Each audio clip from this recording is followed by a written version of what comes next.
So let's warm up with what we did on Tuesday, and that is a review of all the principles. So the first principle that we covered was connection, and then detachment, and then distance, and then number 4 was base, and then number 5 was creation, and now we're into number 6, acceptance. So every time we go into a new principle that we're going to practice right now with your partner, I'll kind of give you a rough recall of what it is, and then you'll rotate, grab a new partner, and practice that principle.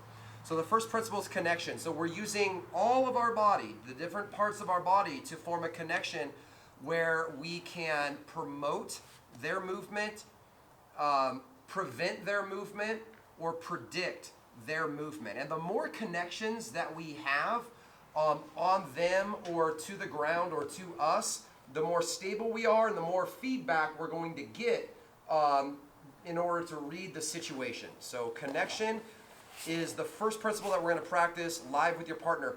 Tuesday, it got a little, I noticed that it got a little too competitive in the matches. So nasal breathing, okay, you shouldn't be breathing out of your mouth, and I shouldn't say slow pace, but it's a pace where you can think about what's happening. Give and take with your partner. You're exploring and reinforcing what we've learned about the principle, in this case, the principle of connection. Okay, ready? 1, 2, 3.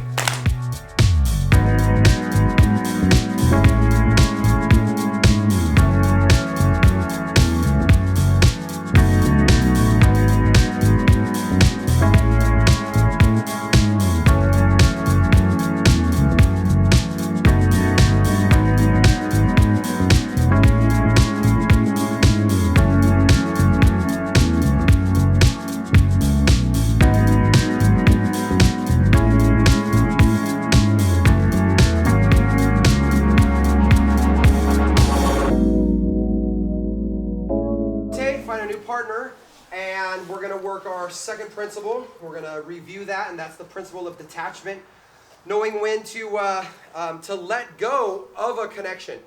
Here's an example that just happened right here with Peter and I. We were finding our connections, and Peter got into an omoplata, and this is something that if I don't detach at the right time, I'm going to be stuck here, and it's going to be trying to dig myself out of a ditch.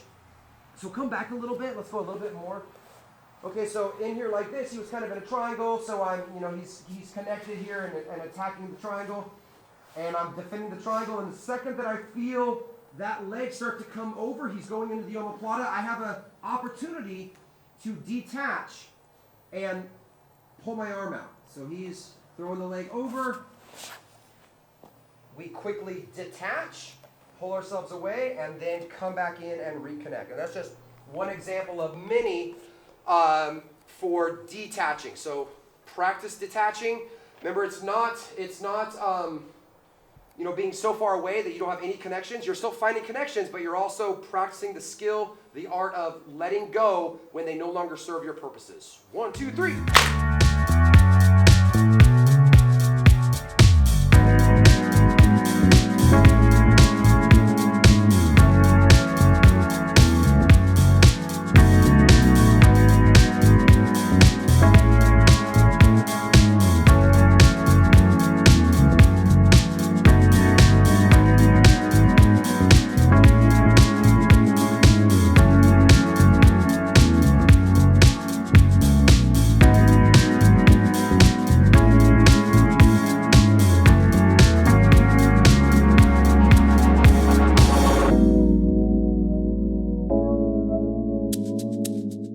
Controlling the space that your partner needs to operate in order to be successful. I'll just give you a quick example of guard.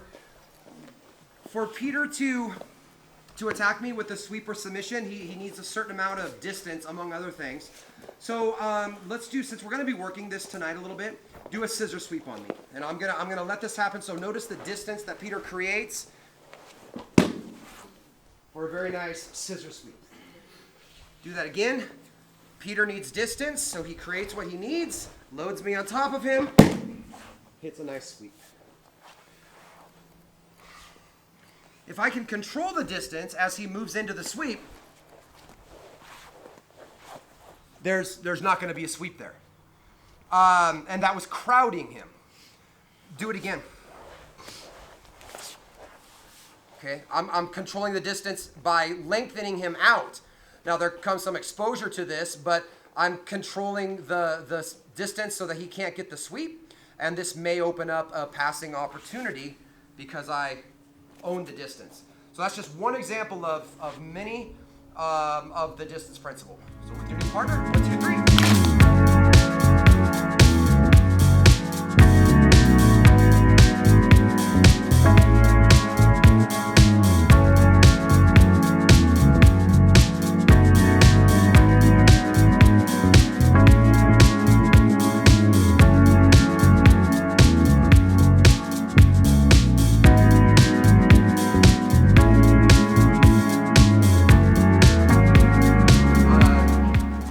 When we covered base, we talked about that a good base is 3 points of contact minimum.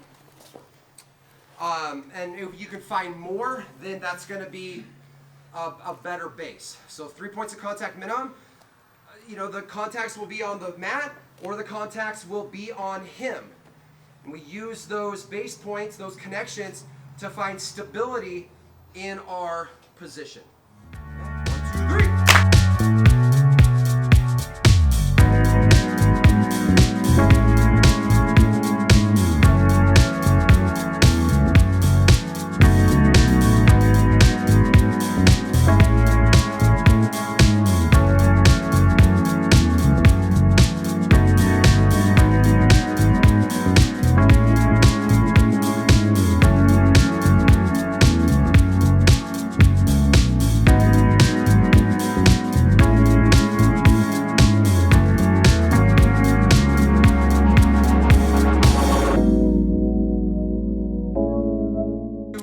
Drills for our new principle acceptance, principle of creation, and these two go, they fit very nicely together. So Peter, come on out. Let's actually stand up. So again, all of these principles can take place from all over many positions during a roll. And sometimes they happen in big, broad brushes. Other times they happen on the micro level. The creation principle is you do something to them, they react, and then you follow that up.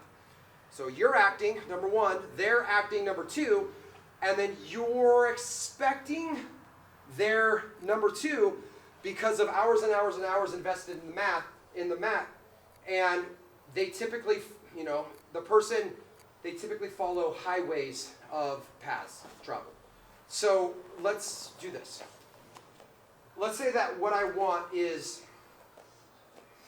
a cross sleeve grip. That this is what I want right here. I'm unlikely just to grab that and score it. As he sees that coming, he's going to hand it off. Okay, so as he sees, so I want this one. He sees it coming, he hands it off. This is my number one. This is his number two. And if I don't have a follow-up three, then neither of us get anywhere.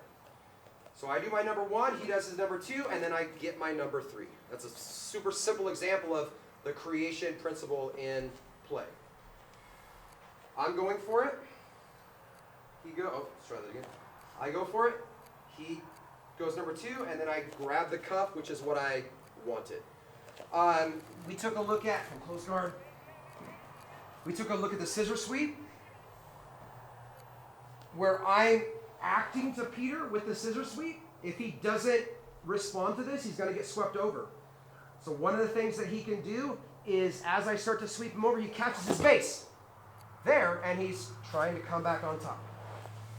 Catches his base, and then I dive in to my Kumura. I went, he reacted, and then I hit my follow-up technique, which I was expecting all along, the Kimura. Creation principle. 1, 2, 3.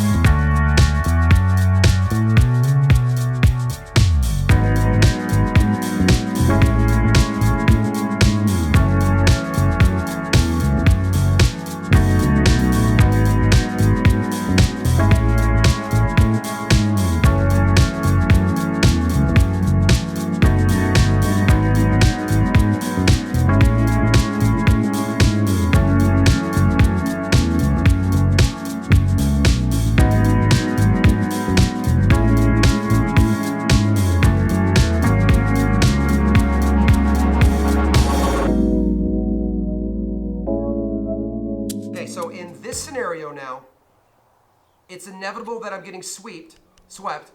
I don't want him to keep control of the timing. I don't want to do something that makes it even worse for me. So I use the acceptance principle, the inevitability of the situation, to help me out a little bit.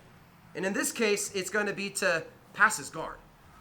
And there's varying degrees of progress or success that I can have with this. And this is a really good example of it working out in my favor, and I get past his guard. So he's going in, he's hitting the scissor sweep, the scissor sweep. Okay, freeze. Okay, I talked about this on Tuesday. Depending on your skill level of you and your skill level of your partner, there's varying degrees of inevitability. Start over. If I was a white belt with not much experience and I'm wrestling Peter here, get your grips that you like. Okay, at this point, it might be inevitable that Peter's gonna scissor sweep me. I just don't have the skills to defend any farther than this. If he gets this, it's inevitable that I'm going over. Go ahead. It's inevitable that he's got me at that point. But as you get better, and in this case, black belt versus black belt, it's not inevitable at all. Here, go a little bit further. Still not inevitable. I don't feel like it's certain that I'm going over. Keep going a little bit more. Not yet. Not yet. Okay, right there. It's inevitable that I'm going over at this point. And so if I get stuck in my mind saying, nope, not going to happen, okay, he stays ahead on the timing and he gets the sweep. Or in our creation principle, okay, it's inevitable. I'm trying to stop the inevitable, and then that happens. So is that making sense to you guys? Okay. The inevitability of whatever he's doing to us. Okay, so he's going to, and here's what I want you guys to do to start with. We didn't really focus on this on Tuesday too much. I really want you guys, as you do this, to feel where it's inevitable that they go over. So before we go into the actual pass, let's just take a couple of minutes, and he's going to slowly go through this so that I can feel where that point of no return is. Okay, so notice how he creates some distance. Okay, so he's dropping his leg to my knee. His shin is across. His foot is anchored on my hip over here. We'll give you another view. He's straight back. He's pulling me on top of him, but he's not curling. Yeah, he's not doing this. He has a strong structure here. Straight back. Now he pulls. Now he scissors the legs, and I go over. Okay, we'll do another view. Peter, go ahead, facing that way.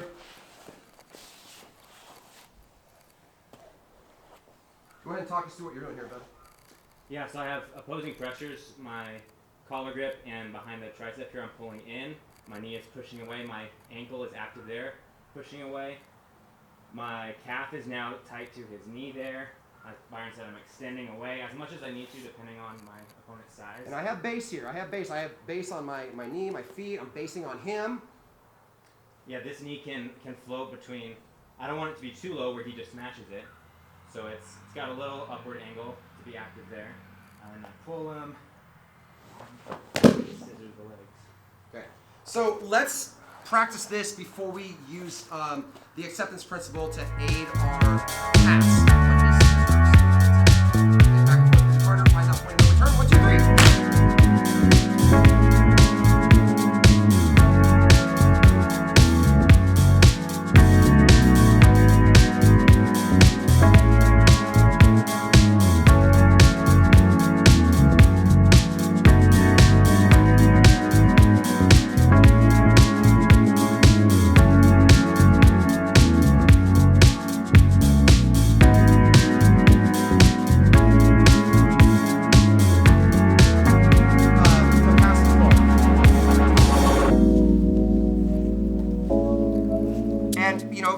Peter just made the observation that you're using the acceptance principle to act right before you're going over. So you know it's inevitable. And you know if you don't act, or if you act in the wrong way, in this case we get Kimura, or he ends up getting the sweep. So he moves into that scissor sweep, and right there, it's inevitable. Okay, so right when I realize that I've lost this battle, the next battle is going to be over here somewhere. So I move there first. I'm going to do a back step. Here, as I'm doing the back step, this hand is reaching to his leg. We can get a pant grip right here. The important thing is just blocking this leg from coming in. So if you want to just punch your hand to the ground, that works too. It's a little bit faster. But if you can snag the pant, we back step, and then we get back to our base. Now from here, we can use our head and this collar grip to start driving in. Wedge with the knee, drop the hip, and get past his legs and into side control.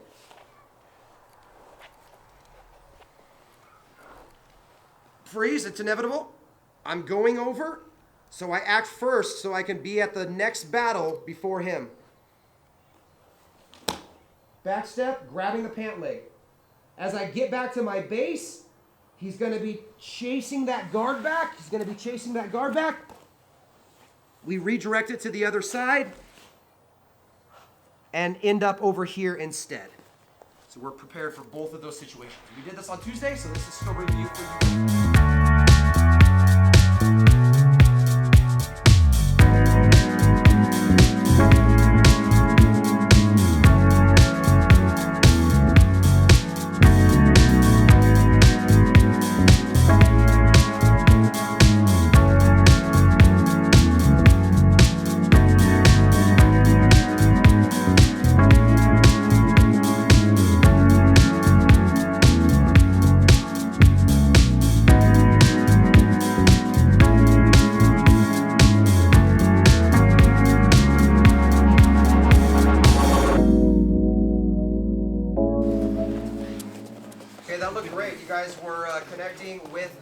With that back step, the head down, forward pressure, hips up, hopping to the other side, looked good. Okay, real quick, there's a third one that I want to do, a new one that I want to do tonight, and we're running out of time. So we're going to quickly do the second drill that we did Tuesday night. We're not going to spend a whole lot of time on it. It's a under the leg pass. So however you want to get into it, if you want to start from closed guard and start opening him up, boom, getting that knee to center, and then diving that hand in, getting that leg on the shoulder, making sure you're controlling this other leg so you don't get triangled. But we're building that pressure, and comes a point where Peter feels like it's inevitable that I'm going to pass. Am I going to get passed right now? No. Okay, keep going. Okay, so he's fine. Lots of things that he can do. But there comes a point. When do you feel it, Peter? Here. Probably right there. Okay. When you feel that point of no return, they're gonna pass. And in this case, it's with the under the leg pass. Peter is going to punch the underhook in. Instead of just accepting that he's gonna get passed and I'm gonna lock him down in side control, he's accepting that the pass is coming, but the next battle is side control.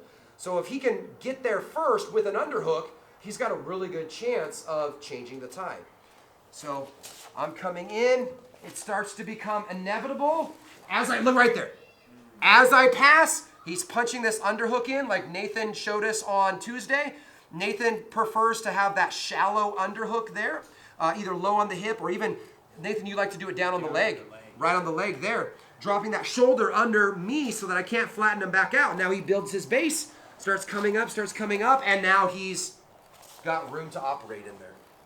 So one more time, we're coming in with the under the leg pass. We get that leg up on our shoulder. We're controlling this other leg, driving forward. He's resisting me. It's not inevitable yet.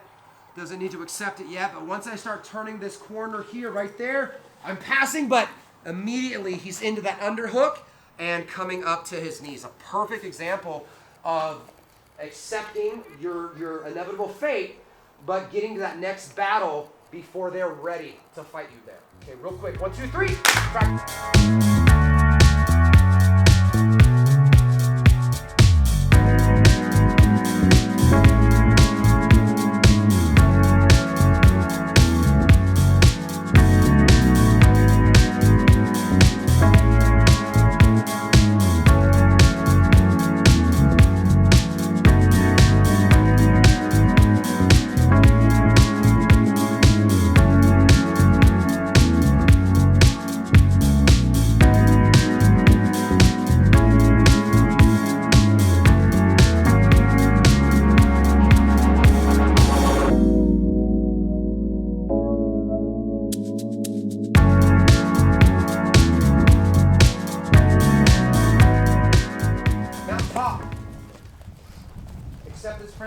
mount top. Let's turn this way if you would. I think this will be a good view. You're going to be kind of watching this foot right here. So we have the mount. This is great for me, and I'm going through my attacks. I'm also worried about maintaining the mount. You know, I don't want him to have my ankle and then push all the way to the knee and start recomposing guard. So I'm maintaining the mount, keeping balance, keeping a good structure, and then hunting for my attacks. As he starts to get that knee under, we can always pull and we pick at those elbows. We base out, pinching those knees in, pulling up, setting up our attacks, maintaining mount, and attacking. Okay, well, it's inevitable sometimes that Peter will escape. Okay, if I get the mount on you, I'm not always guaranteed victory. And so the battle is going to be right here. Peter is going to be trying to stuff the foot and catch it in his ankle. Boom, like so. Okay, and then once he has that, then he can gain more ground by shoving my knee down. So it's the point of inevitability. He's carving in with the elbow, or you like to lift the foot, right? Yeah, Come it's down. pretty easy to lift it with your hand there. Perfect. So I'm tight. I'm pinching tight. He's down there. Okay, I'm tight with that foot. I'm tight with that foot, but I feel like okay, I'm losing it. He's gonna have my ankle. He's gonna get it. It's inevitable. So as I accept that fate, he stuffs it in. We circle around the head. Okay, you want more than that though, right? Keep going. And then we come in here for our Ezekiel choke.